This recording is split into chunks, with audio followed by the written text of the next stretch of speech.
the National Interest Foundation. And what I'd like to do is I'm going to start the panel by just reading a little opening statement to frame the debate. And then we're going to go in alphabetical order and have each of the presenters lay out their focus, because then we'll take questions and answers like the last panel. So U.S. foreign policy has generally emphasized the promotion and protection of human rights as a core principle. The United States has historically positioned itself as a champion of human rights globally, advocating for civil liberties, political freedoms, and the protection of vulnerable populations. It is important to note that the feelings and priorities within the United States foreign policy on human rights can vary from different administrations, reflecting on the diverse perspectives and approaches of different leaders. Public opinion, domestic political dynamics, the evolving global context can also influence the overall sentiment and direction of U.S. foreign policy. One of the persistent challenges for the U.S. is striking a balance between national security and economic concerns while upholding human rights principles. The dilemma often arises in the context of how we treat and engage various allies, counterterrorism efforts, surveillance programs, and even the treatment of detainees. The consistency of U.S. foreign policy regarding human rights has varied over time and across different administrations. The approach to human rights as a U.S. foreign policy can be influenced by a range of factors, including the geopolitical considerations, the national interests, alliances, domestic politics, and evolving global dynamics. The objective of this panel is to broadly discuss the challenges of current U.S. foreign policy in relationship to human rights. The human rights landscape is dynamic. The U.S. foreign policy is constantly evolving and changing. We will attempt to explore new and innovative potential approaches that we might and should consider as a country. We hope to at least begin to address some of our current foreign policy practices, offer proposals and possible solutions to current issues relating to human rights. So exploring the potential issues that may arise from implementing these new policies and weighing them against the current issues that we face around the world. So with that, let's have each of the panelists share their perspectives for 10 to 12 minutes. We'll take questions and engage in discussions of how we might be able to help find a more innovative and better approach. So with that, I'd like to introduce each of the panelists, and if they could just say a little bit about themselves so the audience knows who they are, and we'll go from there. So in alpha order, Sahar Aziz, you go first. Lucky you. I think you just got to pull it closer and talk. They should all be out.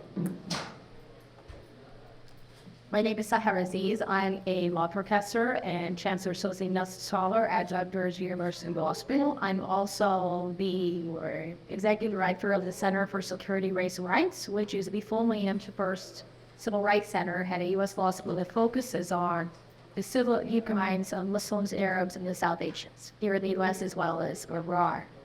And it is my distinct pleasure to be on this distinct panel. And thank you so much to the National Interest Foundation for inviting me to participate, and thank you to Sahar Aziz and his team for all their hard work in organizing this important event. So as an academic, I would be remiss not to use my position to try to frame the follow-up in hopes that my colleagues will add a little bit more details and meet to the argument. So my comments today center on the two overarching questions that are frequently brought up in debates about human rights and U.S. foreign policy in the Middle East and North Africa. The first is whether our country takes human rights seriously, or merely uses human rights strategically to further geopolitical interests, vis-a-vis our foes and our allies. The second is whether human rights impedes or enhances our interests in the region. So I'll start with the justifiable critique that our government participates in selective, politicized enforcement of human rights laws and policies to serve its geopolitical interests in furtherance of one goal: to remain the sole great power in the Middle East and North Africa, replacing the French and British after World War II. This geopolitical objective is addressed by 5 pillars. First, to retain control over the distribution and price of oil in the global market. Second, maintain over 30 military bases in the region. Third, to keep the Middle East as the largest purchaser of U.S. military equipment, accounting for 49% of all U.S. arms exports. with Saudi Arabia alone accounting for 18% of all military sales, totaling $9 billion between 2013 and 2017. Fourth, the unconditional support for the State of Israel and the U.S. outpost in the Middle East and North Africa. And finally, to ensure that all Arab leaders place U.S. geopolitical interests ahead of their own citizens in their foreign policy decisions. Hence, when we examine the response, or lack thereof, of our government to human rights violations through this great power paradigm, the contradictions between our lofty rhetoric domestically and our actions abroad make sense. Enforcing human rights against our declared enemies, such as Iran and Syria and Iraq before 2003, is a stick, while looking the other way when our allies violate human rights is the carrot in our geopolitical agenda. So a brief overview of the practices of Egypt, Saudi Arabia, the United Arab Emirates, or Israel, which my esteemed panelists will likely go into more detail, and I'll touch on this just quickly to show that the U.S. government consistently conducts business as usual in its relations, irrespective of our allies' human rights weapons. Egypt has imprisoned, since 2013, tens of thousands of political prisoners for the offenses such as insulting the president, or insulting the judiciary, or spreading false news after trials that lacked any semblance of due process there. Saudi Arabia butchers, literally, its dissident journalists, including Jamal Khashoggi, or conducts mass executions of 81 political dissidents for political offenses such as, quote, disrupting the social fabric and national cohesion of the country, end quote, and for participating in and inciting sit-ins and protests, end quote. United Arab Emirates convicts political dissidents in mass trials for calling for parliament, the democratic parliament, or if suspected of just mere association with the Muslim world.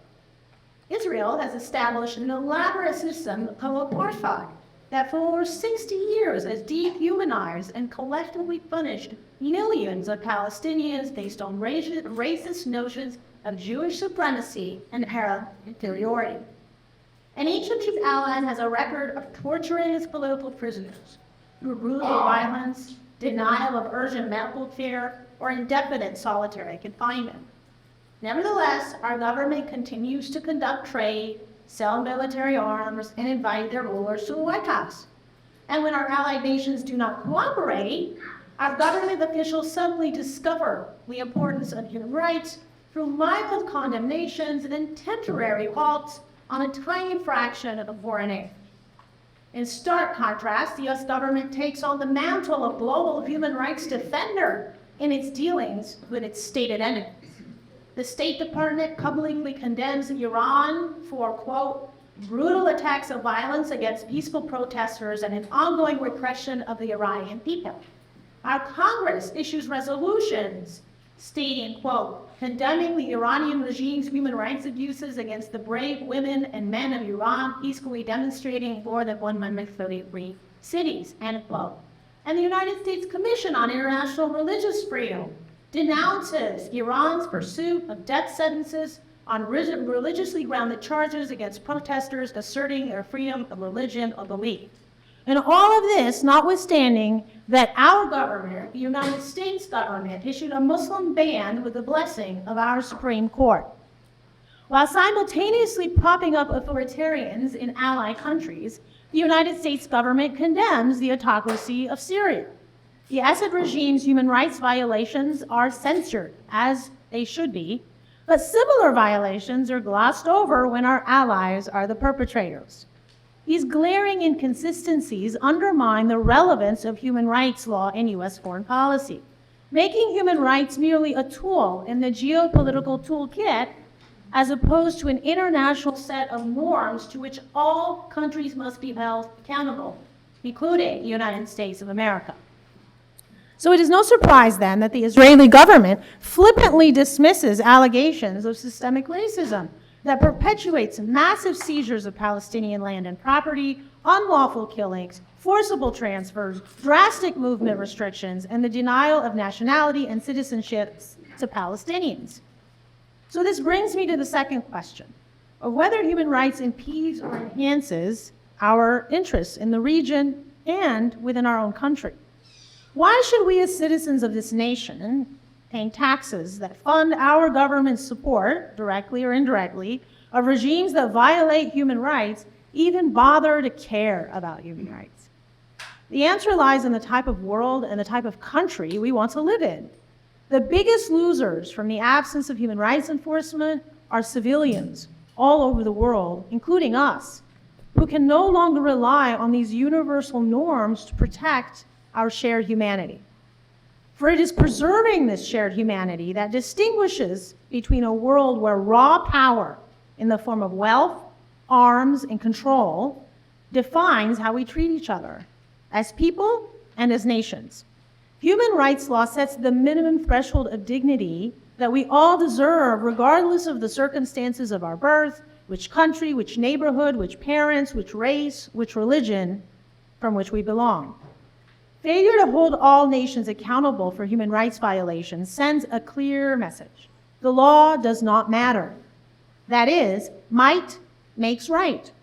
And once these rules are the norms, we reopen the same gates of hell that we saw in World War II when millions of Jews were marched into death camps to be slaughtered like animals. Genocide awaits at the end of the path that starts with the normalization of human rights violations, as we have witnessed in Burma against the Rohingya. When the rich and powerful can abuse you with impunity, the response is more violence, whether through insurgency, revolution, guerrilla warfare, or terrorism. Non-state actors respond in kind to abusive governments that stripped its citizens of their humanity. The result of permanent repression of political rights is a region rife with instability and conflict that is not contained to one country or region. And while this state of affairs may indeed enrich the U.S. defense industry as the demand for military weaponry increases, the conflicts have created fertile soil for global terrorist groups that target the United States, precisely because it props up nations that systematically violate human rights and deny their citizens basic political freedoms, either with our government's blessing or our neglect. If the 2-decade-long US-led global war on terror has taught us anything, it is that our own country is less safe and we, its citizens, are less free when national security becomes the guise under which we abandon the rule of law, including adherence to human rights laws. Falling for the same fear-mongering deployed by autocrats to justify human rights violations, we, the U.S. citizens, granted our government more authority to surveil, investigate, and prosecute individuals on account of their Muslim identity and their disagreement with our nation's foreign policy in Iraq, Afghanistan, Yemen, Saudi Arabia, Israel. And for more on that, I'll just put a plug in for my book, The Racial Muslim When Racism Quashes Religious Freedom. So in our names and with our money, the US government tortured Muslims and Arabs in Abu Ghraib, in Guantanamo Bay, and CIA black sites, confirming what the people in the Middle East and North Africa have always believed. Human rights is merely a tool that Western states use against their political foes, not a set of universal norms that apply to everyone. Indeed, the global war on terror proved to be a boon for the autocrats across the globe, especially in the Middle East and North Africa, who need only label political dissidents as terrorists to legitimize the murder, torture, mass expulsion, or indefinite detention of individuals they deem a threat to their grip on power. So where does this leave us as citizens of an increasingly interconnected world, who in the age of social media and the internet can no longer claim ignorance of what our country is doing in our name and with our money? Supporting dictators, supporting apartheid, selectively defending the human rights of those who share the same identities as our elected officials, white and Judeo-Christian, while dehumanizing Arabs and Muslims at home and abroad. Now, to be sure, that we are today able to express our dissent without threat of arrest speaks to the promise that this land and this country holds in being an exemplar of political freedom. But let there be no mistake. When we walk out of this room, some of us will be vilified, we will be attacked, and we will be blacklisted by the media, by our elected officials, and by special interest groups for daring to be Muslim and Arab and critical of an American foreign policy that treats Palestinians as animals, not human beings. For daring to actually take seriously our nation's stated commitment to human rights for all, including Muslims and Arabs, regardless whether the violator is a geopolitical ally or our own nation. For it is we the people, not our government, who are left carrying the burden of guarding our shared universal humanity. Thank you. Very good. So back to Andrea Prasow of the Freedom Initiatives. To make you hold that microphone closer to make it easier. Remember to mind for a short table. I'll do my best. Thank you so much for having me. It's really a pleasure to be here. So I'm going to try to be brief because I'm looking forward to questions and conversation, though I think we're leaving that to the end. So take note if you have questions or comments from me. And drill down a little bit more specifically, as Sahar said, that was really a wonderful overview. And I want to talk about, as we love more narrow issues related to U.S. foreign policy and human rights. My name is Andrea Prasow. I'm the executive director of an organization called the Freedom Initiative, which is dedicated to pursuing the release of political prisoners in the Middle East and North Africa and ending the systems of political detention that keep them there. So the question we've been presented here today is in part, what is wrong with U.S. foreign policy, which is a great question. We could be here for many days to have that conversation. But specifically, what I think is wrong with U.S. foreign policy with respect to human rights is that that's a topic of conversation. What is wrong with U.S. foreign policy with respect to human rights? Instead of human rights is an integral part of U.S. foreign policy. The conversation that we have often, because it's necessary, is how can the U.S. better integrate human rights into its foreign policy? There's a consistent debate about weighing national security interests against human rights. Of course, we had famous words by then President Obama saying that, no, there's no such balancing act. In fact, these things are integrated, and yet we have yet to see that actually implemented in U.S. policy. So the biggest problem, in my view, of what is wrong with U.S. foreign policy is that we have to have this conversation, that every decision, every policy, every thought about how the United States engages in the world is not completely infused with notions of human rights, because American foreign policy should reflect American values, which, despite what we do see on a daily basis in our current political environment, I continue to believe are values of freedom and democracy and respect for human rights. Now, the second issue I want to raise is that, of course, as Sahar mentioned as well, when we do discuss human rights, U.S. policy is entirely inconsistent. So it's not the case that there is no conversation at the political level about the importance of human rights in U.S. foreign policy. In fact, as you'll recall, President Biden pledged to center human rights in U.S. foreign policy. Secretary Blinken made similar commitments. And yet an examination of U.S. foreign policy of the Biden administration clearly demonstrates that that is not the case, at least not the case all the time. And if it's not the case all the time, it's simply not the case. I think the exceptions sort of prove the rule. So I'll discuss briefly the work we do at the Freedom Initiative, which focuses primarily on political prisoners in Egypt and Saudi Arabia as case studies of where U.S. policy has been utterly either inconsistent or just wholly absent when it comes to respect for human rights. So one of the fascinating things about working on the issue of political prisoners is that there's actually universal appeal. I have never had a meeting with anyone, Republican, Democrat, anywhere in the US government, who thought it was a great idea to have political prisoners. Nobody thinks people should be imprisoned because of their thoughts, words, and beliefs, because of a tweet or a blog, or because their family member might tweet or blog.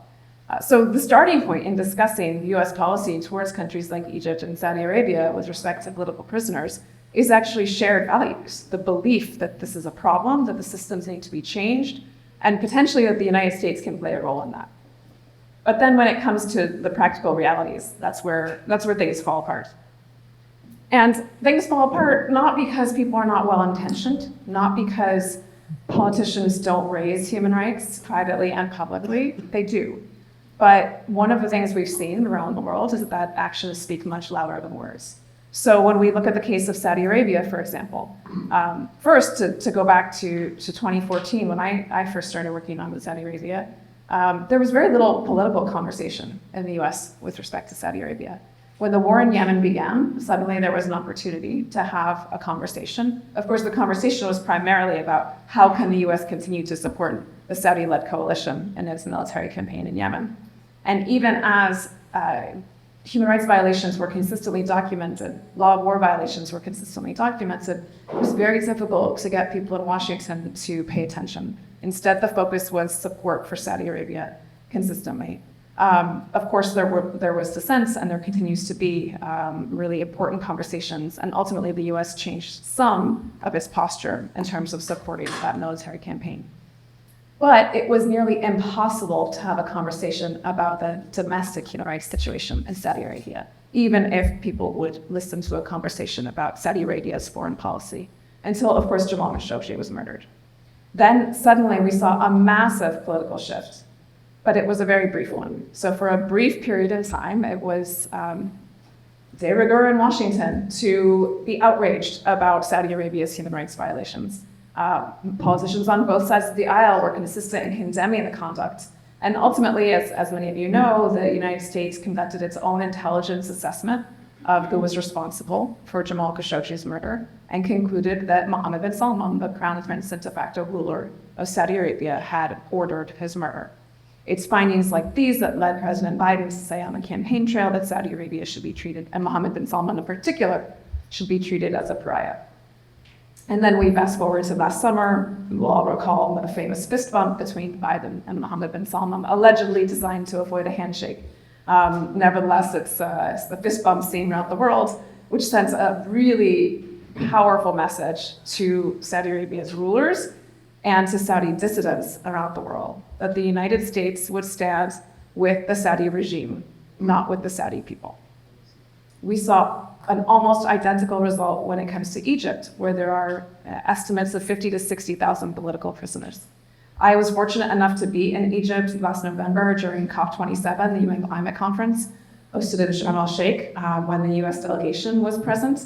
As you may recall, there were some important public and I assume private conversations about human rights, including US government officials urging the release of political prisoners in Egypt. We had a remarkable experience of human rights organizations coalescing with environmental rights organizations, sharing the view that you can't stand up for environmental rights when some of the very environmental rights defenders who should be a part of the conversation are in political prisons down the road. So we had this incredibly important moment with robust dialogue, conversations that people never would have dreamed of to take place on Egyptian soil. And then hours later, after the photos of Nancy Pelosi with her arm around President el-Sisi, after President Biden spoke publicly and it would mention human rights at all, I was sitting with Egyptian human rights activists who were crestfallen. This moment where the United States could have stood up in support of them, their rights, of their beliefs, regardless of whatever was said, whatever was printed, the message was very clear. Those photographs were shared instantaneously around the country. The message, again, was very clear. The United States does not stand with the Egyptian people. It stands with the Egyptian authoritarian regime. And so while I believe the well-meaning government officials who tell me time and time again that they raise human rights, that they urge the release of political prisoners, the State Department sends lists of names demanding the release of political prisoners, all of that is true, but it is almost meaningless when the very high-level action by the president and his staff send a very different message. If we return to Saudi Arabia briefly, it's not only the president's trip to Jeddah. There have been a dozen, if not more, visits by senior US government officials over the last couple of years. During the oil price wars, the US threatened that it was time for a reset of US-Saudi relations, a reset that is no longer mentioned, and we certainly haven't seen. Instead, we've seen the U.S. greenlight a sale of airplanes to the tune of $37 billion to the Saudis. So time and time again, we see, if we're lucky, rhetoric about the support for human rights, rhetoric about censoring human rights in U.S. foreign policy, but sadly, very little action. So I know that, and I just want to flag some of the implications of that, aside for what's happening in those countries. Yesterday, Reuters reported that the UAE, which is hosting COP28, this year's UN climate conference, has invited Bashar al-Assad. Whether he attends or not, what that room might look like, I don't know. I think that's a question for later. But what's more important is that the UAE thought it was okay to do that. That Egypt could host a climate conference and be feted by a global community. The UAE can do the same and invite all the various leaders, including Assad, who, of course, has a special place among authoritarian rulers. So I want to talk briefly about solutions, and then again, look forward to your questions and comments. At its most simple, I will talk about some innovative solutions, but at its most simple, the U.S. could live up to its rhetoric. The U.S. could actually place human rights at the core of its foreign policy, could make decisions about what is best for the human rights of global citizens, including American citizens. And that brings me really to my second point, which is the bifurcation of domestic and foreign policy and how deeply problematic that is. One of the reasons I think it's easy to separate human rights from what's seen as sort of core foreign policy is because foreign policy itself is seen as other. The budget, despite what people think, is marginal. The number of people, even though in our circles we think everybody talks about foreign policy all the time. If you travel through most of the country, foreign policy conversations just don't take place. Ukraine is one of the few issues that permeated the American consciousness. And I think that's a choice that politicians make because they don't get constituent calls on most foreign policy issues. They can vote however they like without any consequences at home. And until that is fundamentally changed, until the American people believe that the price of gas is a foreign policy issue, that the price of wheat is a foreign policy issue, as they have started to for some of these major global crises, I don't think we will see a fundamental shift in Washington because there aren't sufficient pressures urging politicians to do things differently. They don't get elected on foreign policy issues. If we're lucky, there's a foreign policy debate every presidential debate season. Sometimes there isn't. It's just not enough interest, which is remarkable because for those of us who work in this area, foreign policy is domestic policy. Every decision that the United States makes at the highest level has second, third, and fourth order effects that people hear come. They just may not realize it. So my second recommendation is to search for ways to really integrate foreign policy and domestic policy. Some of that happens at the social movement level. And that's some of the exciting intersections we saw, for example, at the UN Climate Conference. As many of you know, the movement for Black Lives has freedom for Palestine as one of its tenets. We're seeing more and more that activists recognize that all of these global issues are intertwined. We don't see that at the US domestic political level yet, and I think it's up to all of us to help make that happen. And then I just want to flag a couple of very brief innovative ideas because it didn't call for innovation. The first is to flag for anyone who hasn't seen yet. This morning, there's an exciting announcement by the People's Vision for Reform in Saudi Arabia. It's a new movement of civil society activists in Saudi Arabia seeking reform, recognizing that the path to the recognition of human rights is through a free and democratic Saudi Arabia. A number of organizations, myself included, and others represented in this room have stood up in support of that. It's a different way of getting at some of these issues. The People's Vision. And then second, my organization is trying something else new and different. You might have seen in the news yesterday, there was a lawsuit filed against Twitter as part of the Saudi criminal enterprise for RICO violations under US law, filed on behalf of Arish al-Sadhan and her brother Abdul Rahman Sadhan. Arish is a US citizen. Her brother Abdul Rahman had been living in the US when he was in Saudi Arabia. He was kidnapped, forcibly disappeared, and sentenced to 20 years in an unfair trial.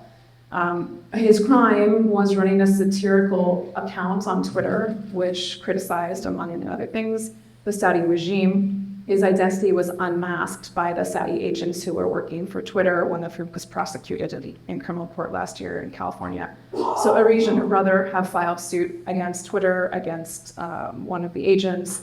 and other entities, as well as the unnamed defendant, Mohammed bin Salman. She's represented by her private attorneys, as well as my organization, the Freedom Initiative. Perhaps this will lead to some kind of accountability. Perhaps Abdulrahman Sadan will be freed because of this lawsuit. But it shouldn't take that kind of lawsuit for a U.S. citizen to try to get justice for her brother.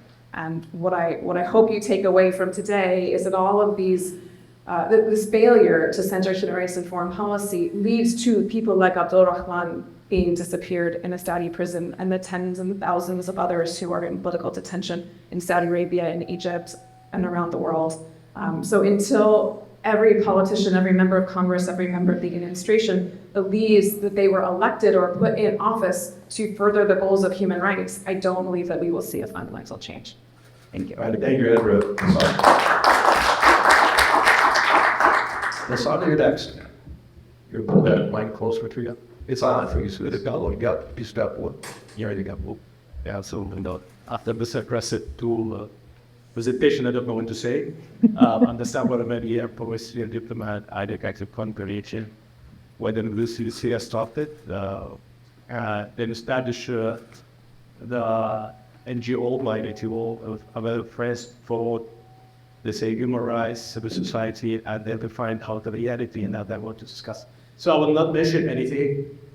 They mentioned these two ladies. I'm far away from whatever they say.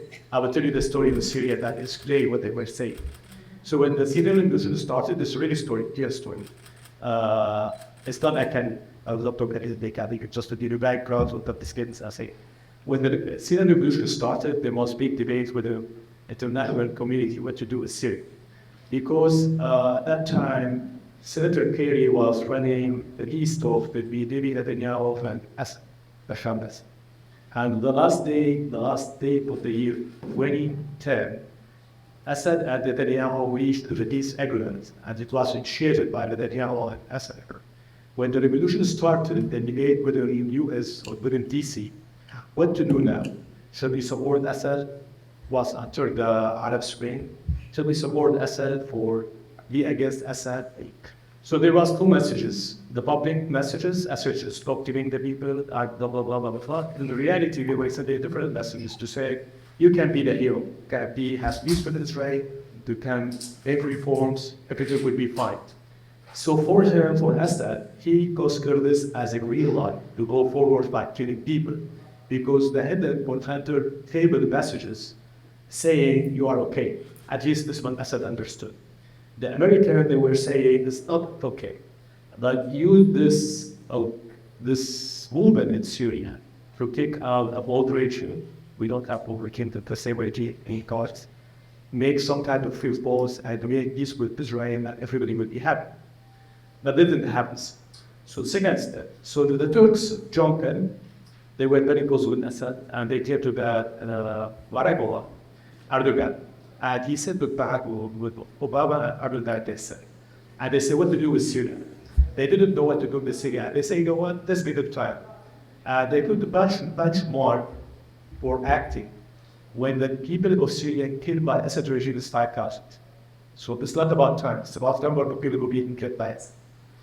Hoping at that time there was minds, wait out, something to happen. So the number reached 5,000, and they didn't know what to do. So in another communication between the Jones and the American, they raised the number to 10,000 people killed by Assad in order to act, to think to act.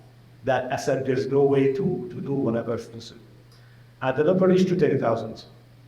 And then the Americans say, there is no need until use Russia for the media for pretend. The Irish explain this movie very quickly in Egypt, in Tunisia, in Yemen. So we have to add, and then as I say, Obama saying that Assad should step aside a lot of people. So he gave him space, he knows the side and will come back there. And for Assad, they say, I'm losing. He was learning from the models of Tunisia with the highly elite, usefully vested, didn't save him. In Egypt, went down as to a lot of many concessions to their people, and didn't save him when Ali Abdullah Saleh of Yemen fired back, and didn't save him. So he said, whatever scenario I will do, I will lose. I'm losing. So I will fight back, I will fight attack. and I will fight back hard to put things on the corner other side. And that's what happened. That was we saw a lot of destruction in Syria using the chemical weapons and all kinds of weapons. You can imagine that it has been used in Syria. And here the trip, and here we're back to the ladies' conversation. At that time, for our public as a Syrian, the deal between Iran and the United States started to the nuclear deal, 2015, 2013. The process of moving the administration with all its tough rhetoric against Assad and what's required, they're talking with Iranian and they were thinking how to praise Iran, how to give gifts for Iranian as a gesture, and it was here. So the administration that gives laws on what Iran are doing in Israel, or they're doing in Syria, I just see that Congress will lie at Shami. They knew everything. They closed their eyes. Iran was controlled in Syria. The administration at that time, they say, is the advice of Iran and take Syria. We as America will reach to deal with Iran when it cannot stop up the salt. And the peak of that things is Aleppo battle. So Aleppo was between IRGC and the Syrian and the nuclear deal in the end. And America decided to give Aleppo to the Iranian in order to get the lead and they got the deal pregnant. So in the meantime, if you look about State Department, White House, DOD, think tanks, NGOs, humanitarian NGOs, now they were loading us with the statement that we believe the Syrian on the ground. They believe, you know what, America is coming. The support. We don't get military support from the United States. They need more moral support, more strong showing that the United States matching its foreign policy with its norms, the basic norms, human rights, basic norms. We end up not norms, but foreign policy. And today, we reach to the Arabs. Before the Arabs happens, before Peter parted Assad to the Arabs, there was so many talks between the United States and the Assad regime. Some people published it with Radwan Masmoudi, some people not published with Bassam Barabandi, or the plus in the Iraq that deal. And they made that they tried to reach out to the Assad regime to say, what can we do to that? We have some American kidnapped by Assad. One was contained, so we were 4 Syrian Americans. And this had a deal on that. So how can we make compromise like that? That's why it was really ugly conversation. Because they had been going in that conversation more than 300,000 Syrians kidnapped by Assad regime at 8 seconds. So they were focused about 3 to 4 Americans, and they can't forget 600,000. Again, when you hear that noise, then it becomes very difficult and very tough for all the Syrians to understand. Not the American have norms, or this American norms and values is for the American society only, it's not overseas society. And I think this is the reality, that American norms and values is maybe focused on the rights of the US. So US citizens have the right of everything as written by the laws of the Constitution. But when foreign policy, as you mentioned, that the human rights is a tool, it's not a norms. So they can use it here and they can stop it with. For many different reasons, economic reasons, political reasons, sometimes personal reasons. Personal reason because the politics at the end is a human. Some human being is doing the politics, that's the shit. So if a person hate the Sunni, Arab Sunni, his policy indirectly would address that it would be raw, non-Arab like Sunni. His politics. There are some people who are very much, they think Iran is the big nation in the Middle East, and the Arab people are second degree. So their politics, it goes in that direction to give Iran much upper hand rather than the Arabs. And that's exactly what happens in the last 10 years. So politics is a human. And then we as a Syrian, we are reaching a lot of people here at this building and other business, State Department, the US government officials. So on the human level, or personal level, I don't think there's anyone that say anything that we are not right. As a Syrian, people have the right to get their own lifestyle, to have the basic human right, basic of anything.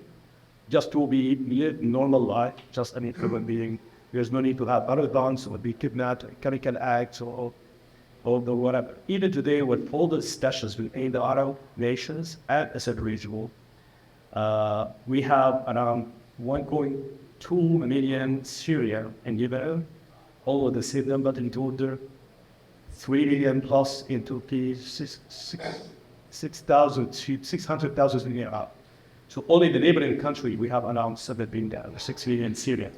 And all this country, they have political relation with Assad. They have embassies, the roads are open. And these people don't come back simply because they fear of that regime, because the regime didn't change its behavior. And today, Assad and his people in Arab Summit, they were saying, we will not allow these people to come back till you give us money to rebuild what we destroyed. And they say it publicly. And when we look again to the United States, the superpower, with all the norms, all the muscles they have, they say, well, what? We don't feel. It's confusing messages. I mean, here as if we are Amnistad hand, and here we are saying something, but when you go outside this building, we talk with any congressman, any senator, about Palestine, about any human rights violation in the whole Arab world. It's not Egypt or Saudi Arabia, in Lebanon, and anyway, Syria. That you politically or personal level, everybody with that that gives to be protection of human rights. When you say, why did you act? I think here with really the interests come in. And I think fighting the norms without interest, you are losing. We should create an interest for human rights rather than fighting for it as a norms. That will shift the things. If you go to Biden today and tell him human rights in Palestine or any Arab countries, he'll say 100% out with you. And then a minute later, he will get a letter from Boeing saying, "Guy, we have to X billion dollars." They say, let's put this aside. Or in Syria, they say, you know what, we have 300,000 Syrians at least disappeared, and we have one journalist, American journalist. He said, you know what, I prefer the American journalist, I would love to start this 300,000.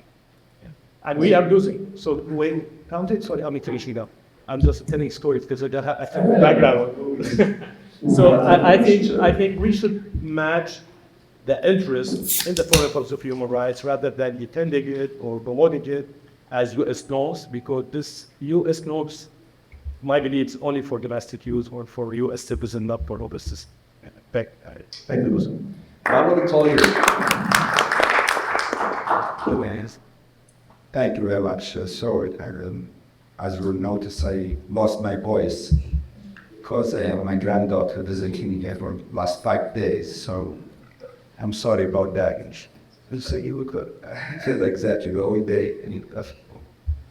I'd like to be short and brief. So my main message today, I'm the president and founder of Crystal Talpin Center for the Study of Islam and Democracy. And I've been working in this field for over 35 years in promoting democracy to the human rights in the Arab world and the Muslim world. So there is a big lie, a huge lie in this topic that we need to debunk if we really need to see progress. And that huge lie is that dictatorships provide stability. This huge lie has been sold and manufactured millions and hundreds of millions of dollars to convince many people that dictatorship provides stability. All the evidence in the last 60 years proves the contrary. Proves that dictatorships do not provide stability. So it is really mind-boggling how many politicians and decision makers still buy this lie that, we need to support stability, which of course we need to support stability. Nobody is against stability. But that somehow supporting dictatorships is the way to achieve stability.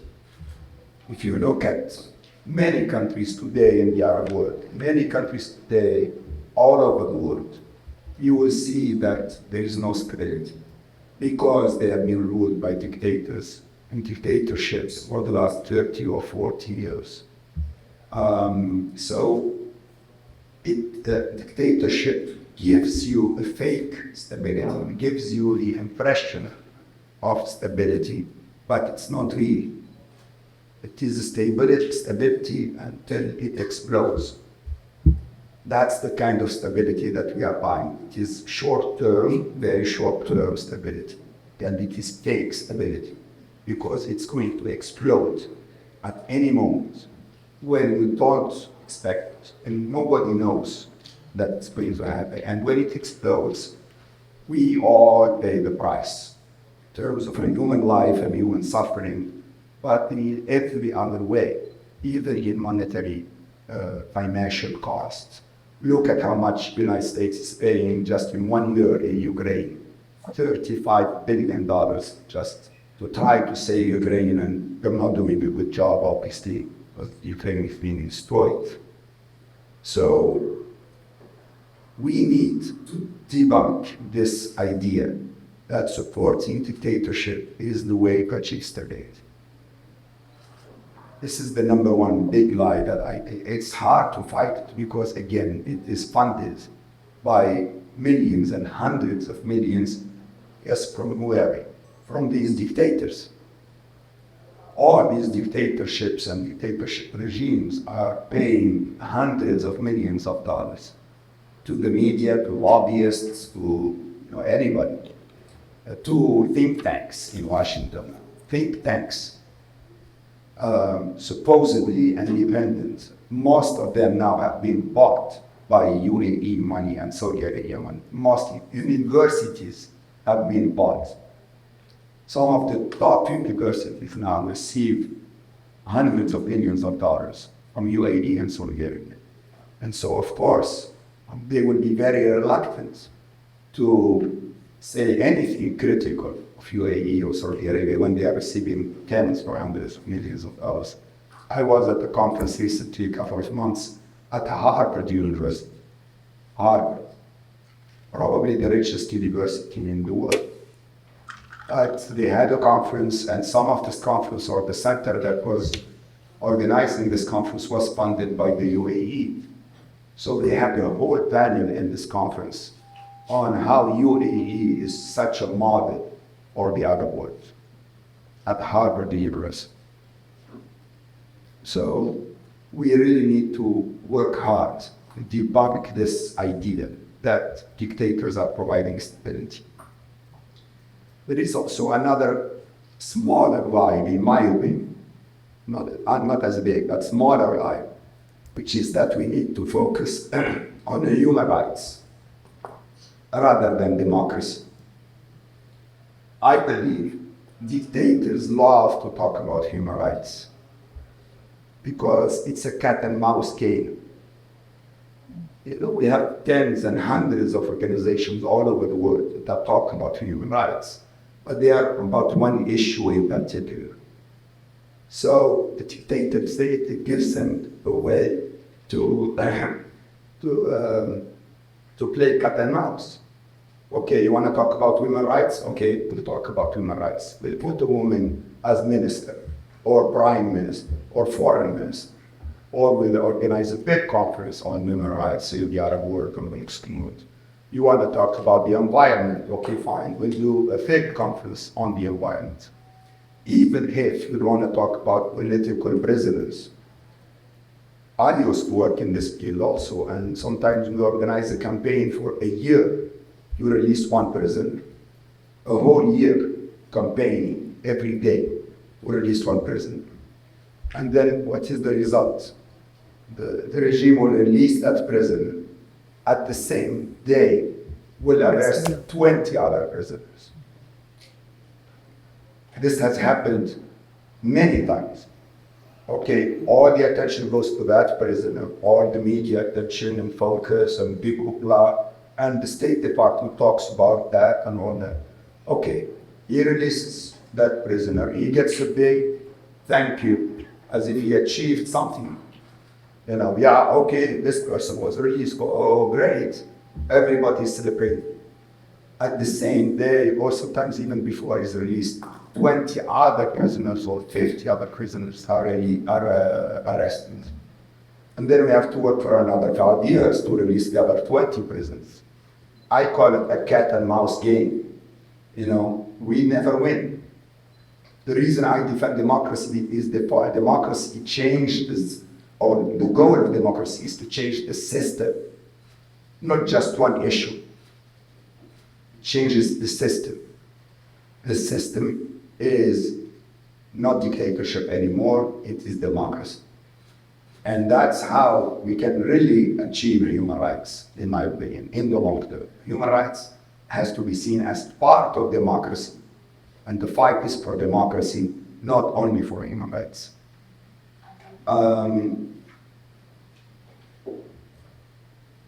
We need a bigger vision. The world is a mess. Look at what's happening in all over the world. Just Sudan, this fountain started, 2-3 weeks ago now? And we don't know how long it's going to continue. But it's because the army got involved in politics. And then the two generals did not agree on how to govern. It's very simple. The generals will never agree, of course.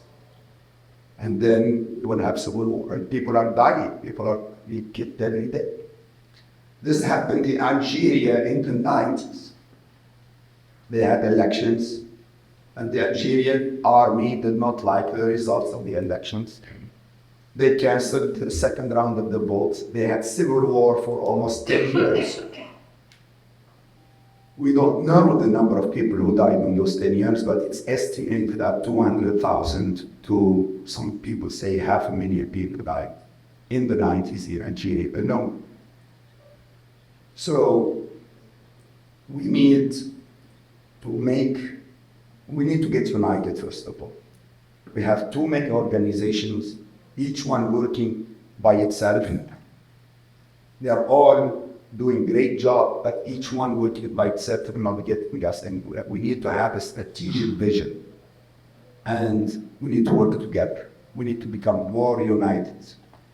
And in my opinion, the goal has to be democracy, convincing the US government, meaning of course the administration and Congress, that supporting democracy is the only way to provide stability and should be and must be the priority in our foreign policy. The priority in our foreign policy.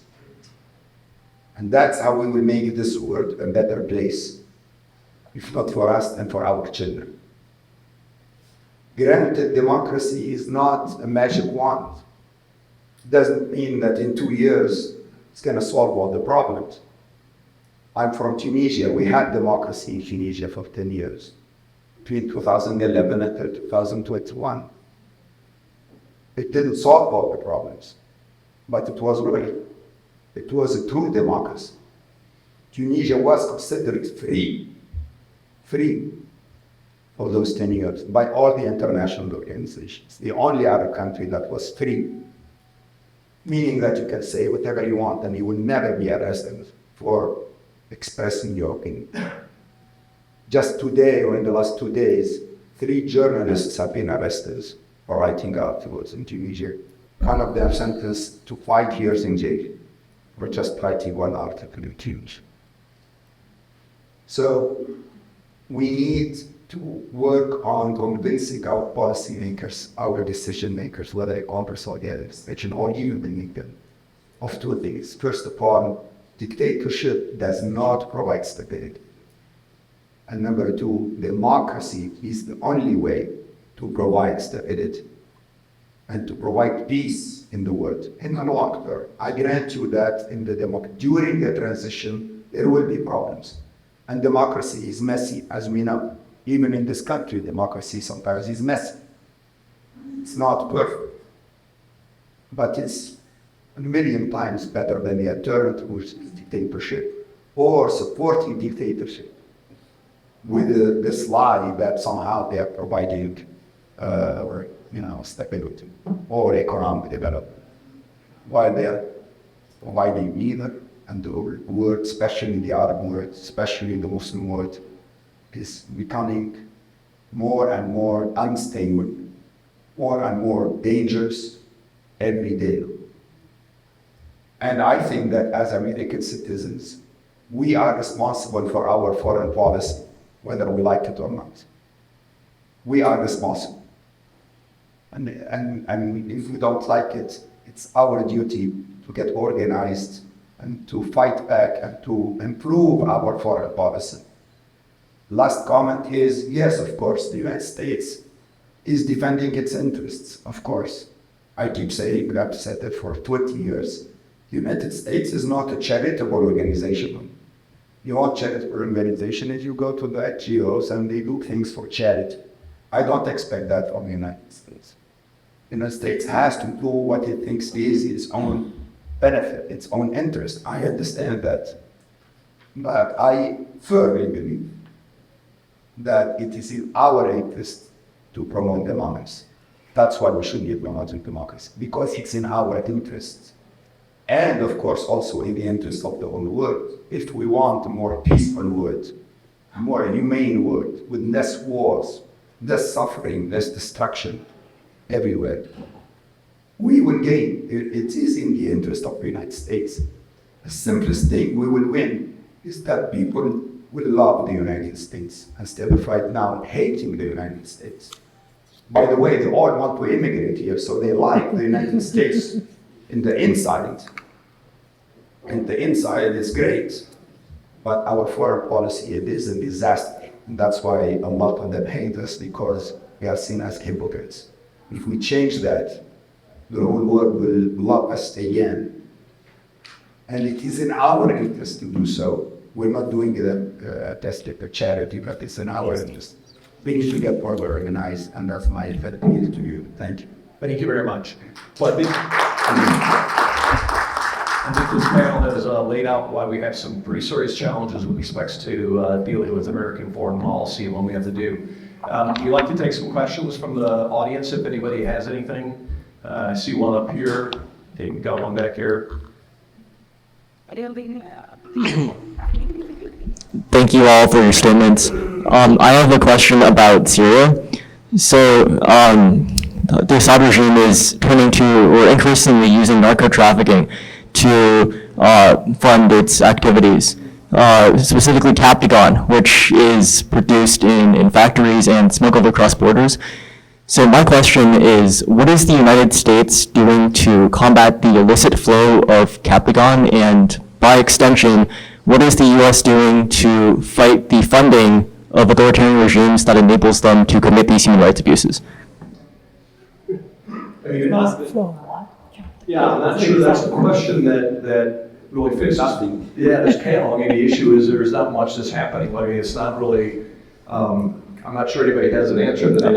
Just quickly, that I think the Syrian American community that we're pushing the city and those, it has been ruled by U.S. government, U.S.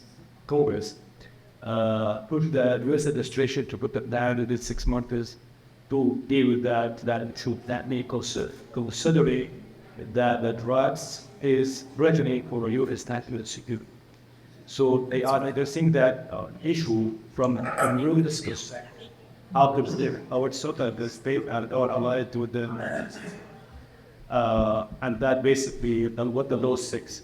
In reality, what the UN is doing on the ground, it's hard to know how to evaluate, especially that the Syrian drugs Captagon is moving forward without the brigade. With the RMB is descended from Sudan, the Hansen. So I have no answers. You have another question back there? I'm talking like a very bad pain.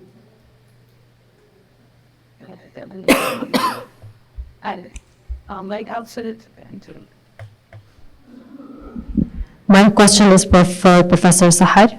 So if the U.S. administration needs to ensure that Arab leaders are going to keep their interests in the region, and they need to keep their hegemony in the region, how is any change in the status of human rights going to happen? Is there any hope that the U.S. is going to put the interest of the people in the region first? It's a good question. So if we believe that we live in a democracy and we take that seriously, then it's up to us as citizens. I mean, to the extent that this country the foreign policy is shaped, at least in large part, probably not exclusively, but in large part, by what its citizens desire in terms of how they vote, in terms of how they, what they expect from their elected officials, then we have a tremendous role to play, but it's an opportunity that we've been missing for generations, which is what Andrea was talking about and other panelists. We're asleep at the wheel. I mean, I think most of the influence comes from in us within this country, but that's not an easy challenge for reasons that were stated, which is most Americans, well, most humans, most citizens of any country are not thinking about what's happening far away.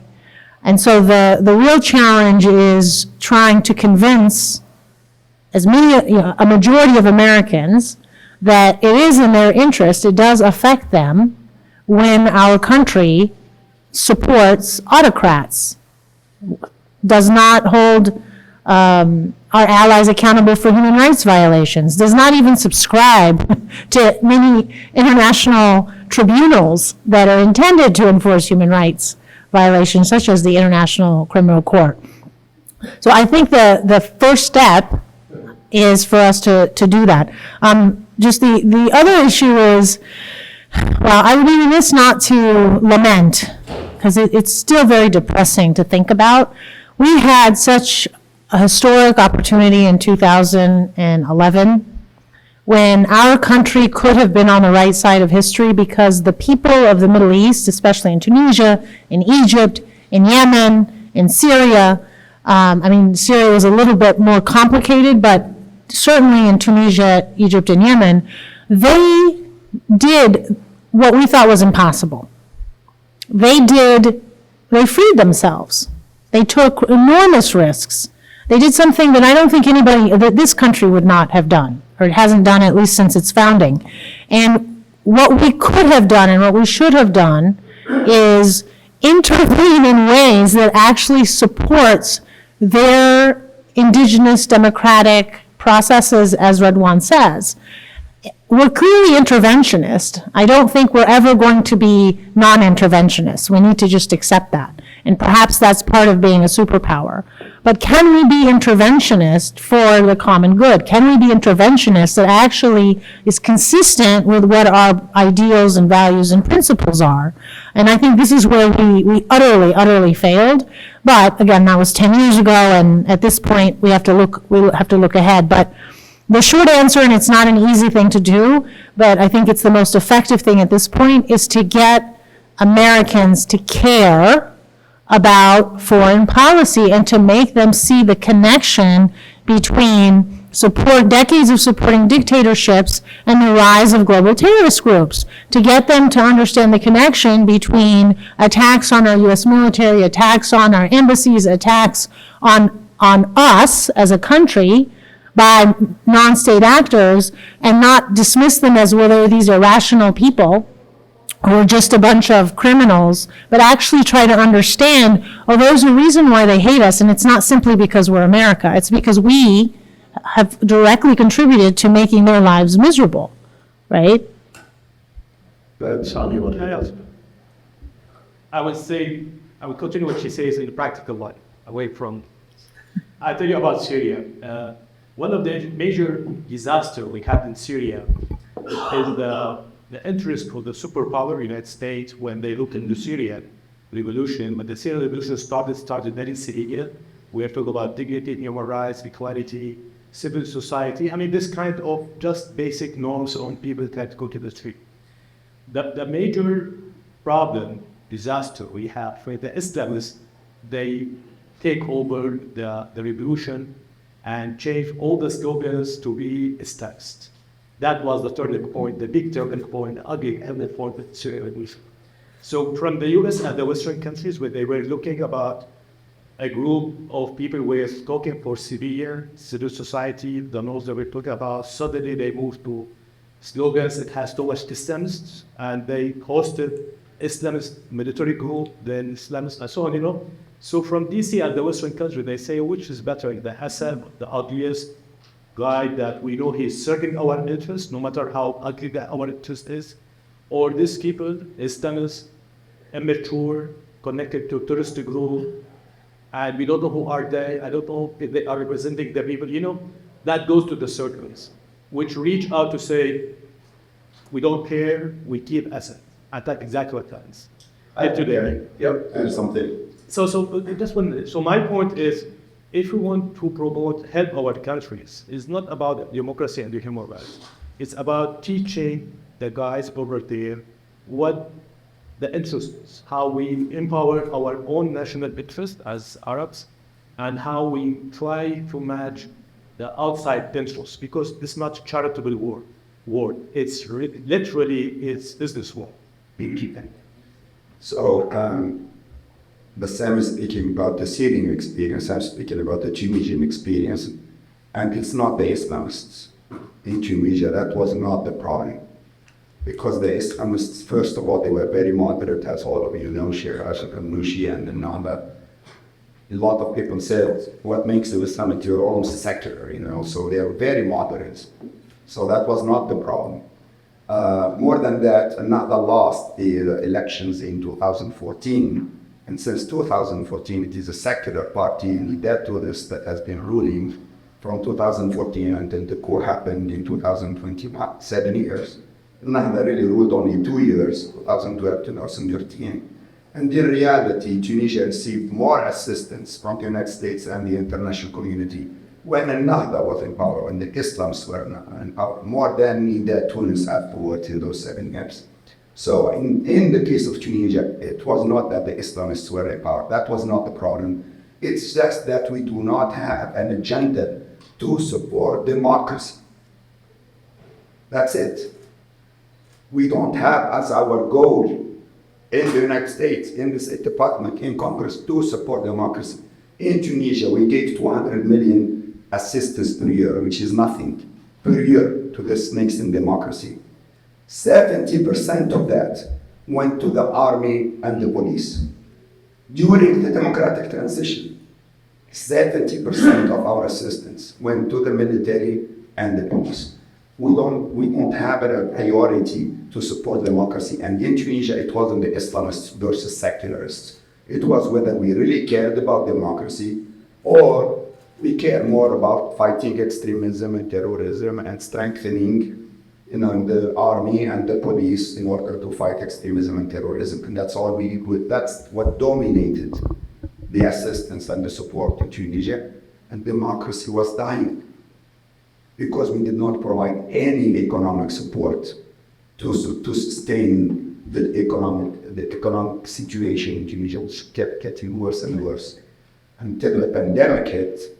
And when the pandemic hit, the economy, basically got much worse, and that's why we had the coup. I just want to add one thing. I think we have to understand that clearly an overwhelming majority of Americans have never visited a different country. If you take Canada and Mexico out, it's probably 80 to 90% of Americans have never been outside of the United States as a whole. 80 to 90% of Americans do not know a second language, let alone a third language. Right. So when we talk about political power, when we talk about engaging in the process, the reason we're sitting here, look around this room, and I'd be willing to bet virtually every single person in this room has been to 3, 4, 5 countries or more. Know 1, 2, 3 languages or more, which is a very small subsection of our society. So when we take a look at the programs that we engage in, when we talk about how do we lobby, how do we reach out, how do we change U.S. foreign policies, virtually everybody in this room is an American citizen, but we are a very small part of that citizenship that has to engage a very large universe of people who are protected by an island, what the United States is, 2 large oceans with a huge Navy that protects us.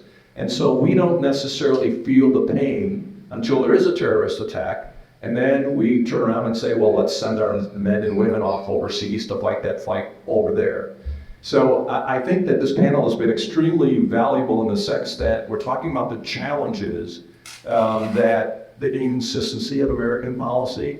We take a look at the balancing act that our politicians have to play with regards to, real world politics versus principles of human rights, of democracy.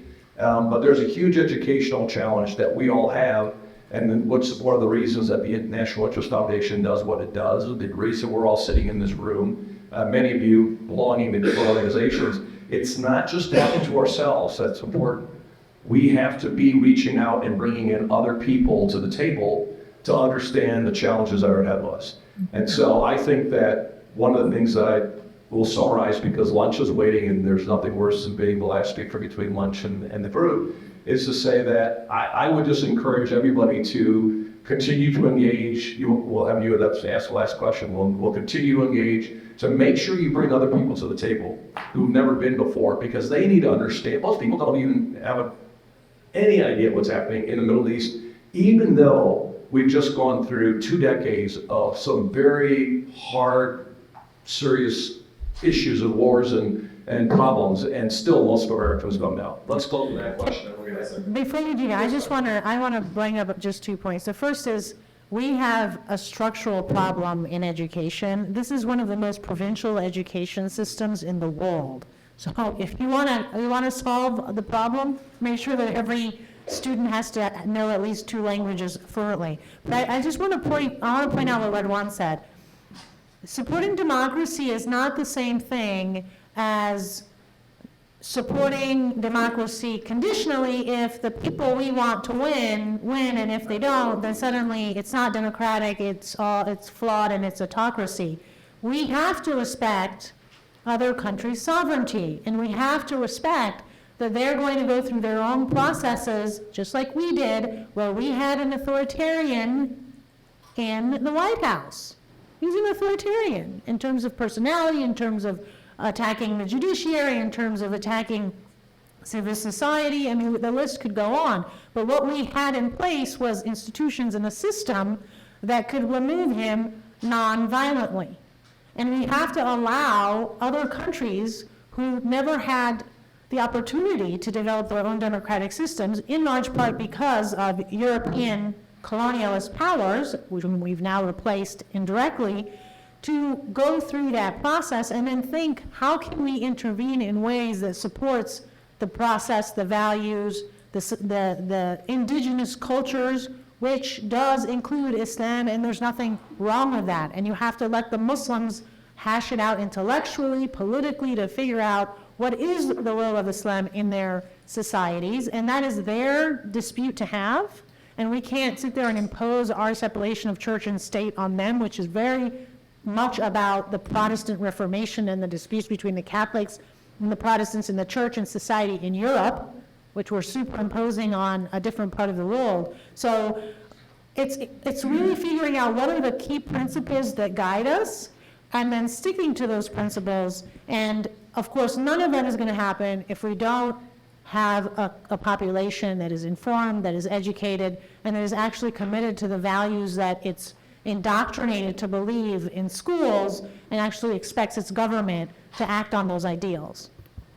If not, I mean, we can quietly start grabbing the issue, but continue for another 15 minutes, because I think it's such an important issue. And I think I'd like to... We can't eat. We can we get leftovers. Why don't you start grabbing the food just quietly so we can continue this? And I want to echo what you said. I mean, he's right. Probably should do the next one in Kansas or something. In reality, really, most Americans don't know about outside the world, and there are many reasons. It's the same in other countries. You go outside, they don't know much. But it's important also, I mean, this panel is about searching better approach, and we have to really find a better approach for this. Many people in America think, for example, the Arab Spring failed because they don't deserve democracy. Fox News, for example, kept repeating that Obama helped overthrow Gaddafi, and it was a horrible mistake, and look what we have in Libya. In reality, really, Libya succeeded. Many people don't realize after Gaddafi was overthrown, they had a functioning democracy and a parliament and a government. And things were going the right direction until Egypt, UAE, Saudi Arabia sent money and army and intervened. The Russians sent the Wagner group, and they brought people from Chad and from Sudan to overthrow the government in Tripoli. This is a fact. It's also a shameful thing that National Security Advisor for Trump told Haftar go into Tripoli fast before he can stop it. I mean, the official position of the Trump administration was we support the government in Tripoli, but his national security advisor was trying to topple the government in Tripoli. So this is just a major problem with our foreign policy. Thank you. So why doesn't everybody slowly start getting lunch quietly so we can keep going? And we've got a couple questions, so we'll just keep going. Go ahead. I hate to be the ladybug in the perfume bottle, delaying your lunch, but You're not anymore. You're not. Give us a question about so we can cheat. actually, some very quick questions. One of them is for Dr. Aziz, because I felt like maybe I misunderstood. We portrayed a very negative image about the United States foreign policy. Now, I don't claim it's perfect, but I mean, is it that bad? Like, to the extent, like, that's too much in my opinion. I hope that this panel had somebody from Biden's administration or probably Obama's administration to answer back to what you mentioned of allegations in a way. But still, if we want to say, like, how about the strategic national interests? Anyway, like, I'm not defending President Biden or anything else, but if you go ahead and push all the way down, all the buttons, we have other strategic enemies that are willing, looking forward, and pushing to get our strategic allies to their section. And this won't be like something we want unless you want gas prices at 9 and 8, you know, all this stuff. We all know about that. So that's I mean, how would you echo on that? For Andrea, this really, this is the first time I heard about this initiative, and I found like some interesting names in that. Now my question is, did the Saudi government echo on that? Like some of the things that you mentioned, they mentioned are really progressive, and I think, again, I'm not talking on behalf of any board or any government or whatever, but I think they're steps that they want to achieve. They're looking for, maybe not. Like, is there any echo from that government? And Dr. Masmoudi, congratulations for reviving the power of no against your granddaughter, because I know, youngsters usually go no, so that made you lose your voice. If the price is that cheap, congratulations on echoing that on foreign policy and saying no to dictatorship. I mean, that will be a very cheap price to pay. Thank you. Okay, well, let's. You start before you. Oh, yeah. It's the time that definitely will be. Look, again, when you talk about Libya, about Emirates and Saudi and Egypt, I'm not here to defend anyone. Syria gets that, it's not for me. But again, when you look about the interests, there was competition between Qatar, Saudi Arabia, that is the brotherhood, and the other town was attached. And we at the neighbors in Yemen, Syria, Libya, Tunisia, I think we pay the price as reputation because of that conflict between the two sides, Muslim Brotherhood and the Exo Brotherhood, and the absence of American leaders. So this is the triangle.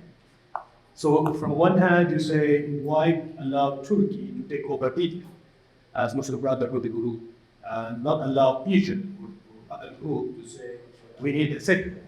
You know, this kind of stuff. So my point, we're back to where you start here. I think from serious strategy, if I want to teach the Saudis or any other group, is not to take a side. Talk about your country. What is the interest of your country? And don't try to get support from outside, because outside will use you as hijacker or as a tool in the long term. This is exactly what happens with the Syrian. The Turks use the Syrian to compromise the rest. Everything. I'm good. You want to comment? Yeah, go ahead. Sure. Well, I think my fellow panelists essentially addressed that at the outset. Of course, these countries will say, we're reformers. MBS loves to be seen as a reformer. The simplest illustration I would give to counter that is that at the same time as MBS allowed women to drive, doled out as a benevolent dictator did the opportunity for women to drive, he imprisoned the women's rights activists who've been advocating for that privilege to make clear that it was a grant by his authority. not a right that they should have, and that those who opposed whatever his decision might be, whether it's that women cannot drive or women can, should be in prison for speaking out. So there has been so-called progress in Saudi Arabia in that women in particular have greater access to certain aspects of civil society than they did before, and that's a good thing, and that should be commended and should continue. But that's not the same as democracy, and it's not the same as the full realization of their rights. And that will never occur as long as you have an authoritarian in power. It's just structurally impossible. People may have the ability to do things, but having the ability to lawfully drive is not the same as having the right to, as a person in society, the right to engage the same way that others do, in this case, women having the same rights that men do. So, I mean, on this initiative that you mentioned, did they answer anything? Because it looks like something very recent happened. Well, the initiative was launched today, effectively. So I don't imagine the Saudi authorities have responded. I wouldn't expect that they would have anything positive to say about it. But if they support a move towards democracy and the full realization of human rights, then that's a great thing. So let's hope so. Sahar, did you want to comment? Yeah.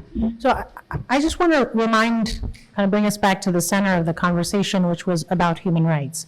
Human rights is the floor. It is the baseline. It is the absolute minimum that we expect every country to follow, that you can't go and torture people, right? You cannot extrajudicially kill them. You cannot assassinate them, kidnap them, subject them to chemical weapons. So regardless of whatever foreign policy, we can get into the details and the mechanics of foreign policy, we have a moral obligation, and I think it is in our political self-interest internationally for our country and every country, but our country bears a particular responsibility because at least for now, we're a unipolar international order. It's going to change soon. It's going to be multipolar, and we're starting to see that shift.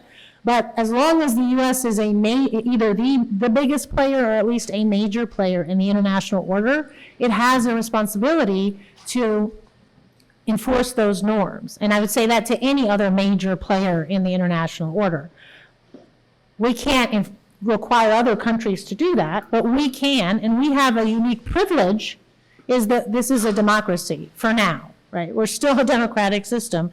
So for us not to expect that, demand that, unelect people because they will not defend these basic human dignity norms, it's unacceptable. I don't care whatever geopolitical interests there are. And I recognize the geopolitical interests in my discussion because I understand we live in a complicated world. So and therefore, what does that mean? That means that the countries that we have influence over, some of whom are our foes, we do that with sanctions, some of whom are our allies, we do it with foreign aid and trade, et cetera, we should make it costly for them, ideally prohibitively costly for them, to violate human rights. That this is al-Khat al-Ahmar, this is the red line. It's one thing to say, okay, we want to go into Libya because we think that our interests are there, and I'm not taking a position on Egypt's foreign policy. That's one thing, but it's a whole other thing to say, if you want to torture people and let them die in prison because you won't give them basic medicine due to their illnesses, we'll just pretend like that never happened. That's just not acceptable. And I think we as citizens have to take responsibility that the blood's on our hands. It is on our hands. And we can't pretend like, that's the Biden administration, the Trump administration, the Obama administration. My comments today were not about a particular administration. They were about kind of the arc of our foreign policy since World War II at least, right? And so that arc is not bending towards justice for the people of the autocratic Middle East. The second point I just want to make is, I think it's a red herring and it's expired to argue that it's all about oil because the embargo was 50 years ago.